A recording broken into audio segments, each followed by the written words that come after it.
You ever question your own mind? Ever wondered if the person staring back at you in the mirror isn't really you? Welcome to Room 44. You're about to hear a story that will burrow into your brain and refuse to leave. Make sure the lights are on, because after this, you won't sleep right for a while. I used to think the worst thing that could happen was losing your mind. Now I know. It's knowing you haven't lost your mind, and no one believes you. It started with footsteps. Not loud ones, not dramatic, just a light shuffling under the floorboards, barely noticeable, like someone pacing in socks. I live alone. No roommates, no pets, no visitors. At first I blamed the pipes, or maybe the house settling. But the noise didn't come from the walls or the ceiling. It came from beneath me. My house doesn't have a basement, or I didn't think it did. I moved into this old fixer-upper 6 months ago. Cheap, quiet neighborhood, nice porch. The previous owner died in the house, apparently of natural causes. That kind of thing doesn't bother me. I got a good deal and I like solitude. But ever since I moved in, I've had the weirdest dreams. In one of them, I was trapped in a windowless room. Someone was watching me through a mirror, smiling. A version of me. Same face, same eyes. But the smile was wrong, crooked, hungry. He mouthed something I couldn't hear, then scratched the mirror from his side, like it was a barrier made of glass. When I woke up, I couldn't shake the feeling that I'd seen something real. The footsteps grew bolder. Every night around 2:14 a.m. they started. I checked under the floor, beneath the house. Nothing. The crawl space was too shallow for anyone to stand in, let alone walk. One night I stayed up and kept the lights off. I pressed my ear to the living room floor. There it was, a whisper. Not footsteps this time, a voice, mimicking mine. "Why did you leave me down here?" I jerked back, heart pounding. I laughed nervously, trying to convince myself it was just a dream bleeding into reality. But I hadn't fallen asleep. A week later, I found the door. It wasn't there before. Hidden behind a bookshelf I swore was flush against the wall. But one day, the shelf was tilted, just slightly. Curious, I pulled it away and found a door embedded in the wall. A small square wooden thing with a black handle. There was no lock. The moment I touched the knob, my skin went cold. Not like cold air, but like something had reached up from the other side and held my hand. I yanked back. I didn't open it that day, but that night I dreamed I did. And what I saw still won't leave me. It was me, tied to a chair, screaming into the dark, begging me not to open the door. Curiosity is a curse. 3 nights later, I opened it.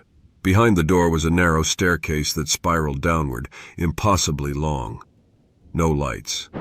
Just a cold draft that smelled like mildew and something older.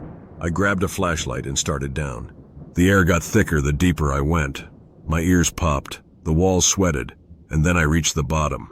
There was no furniture, no boxes, no dust. Just mirrors. Hundreds of them nailed to every wall, floor to ceiling, all reflecting me. But not quite. Some were off by a millisecond, lagging slightly. Others smiled when I didn't. I spun around, and then one of them moved. Not just a lag. It stepped forward, pressed its hand against the glass. I dropped the flashlight. It didn't fall to the floor. It vanished into the mirror.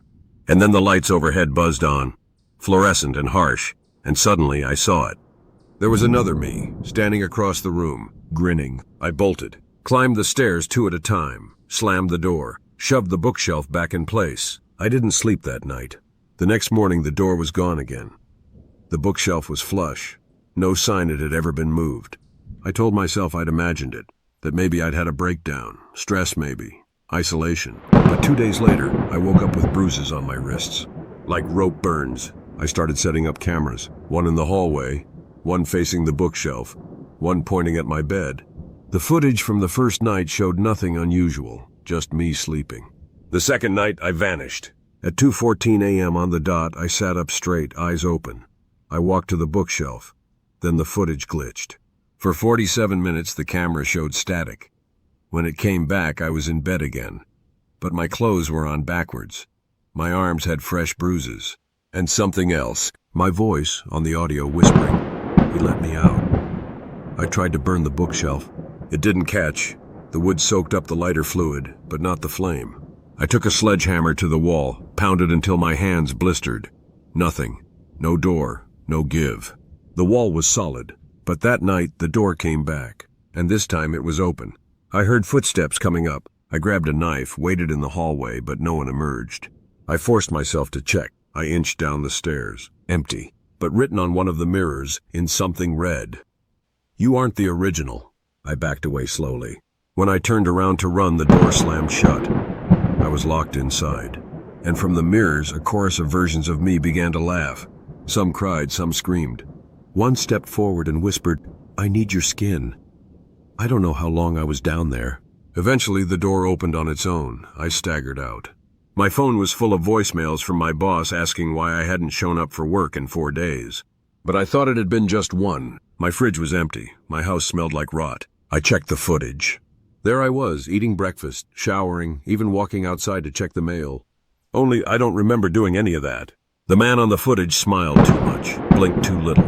And at night he stood in front of the bookshelf, whispering to it, calling down to me, like I was still the one trapped. Now I don't know if I ever came back. I look in the mirror and feel wrong, like I'm wearing someone else's expression. Sometimes my reflection lags. Sometimes I hear footsteps behind the wall again. Sometimes I think I never left the basement. And the man walking around in my house, he's just wearing my face, waiting for someone else to come too close, so he can have theirs next. So, next time you hear a creak in the floor or catch a flicker in your mirror, ask yourself, am I the one looking in or the one looking out? Don't forget to like, subscribe, and leave the light on. You're always welcome in Room 44.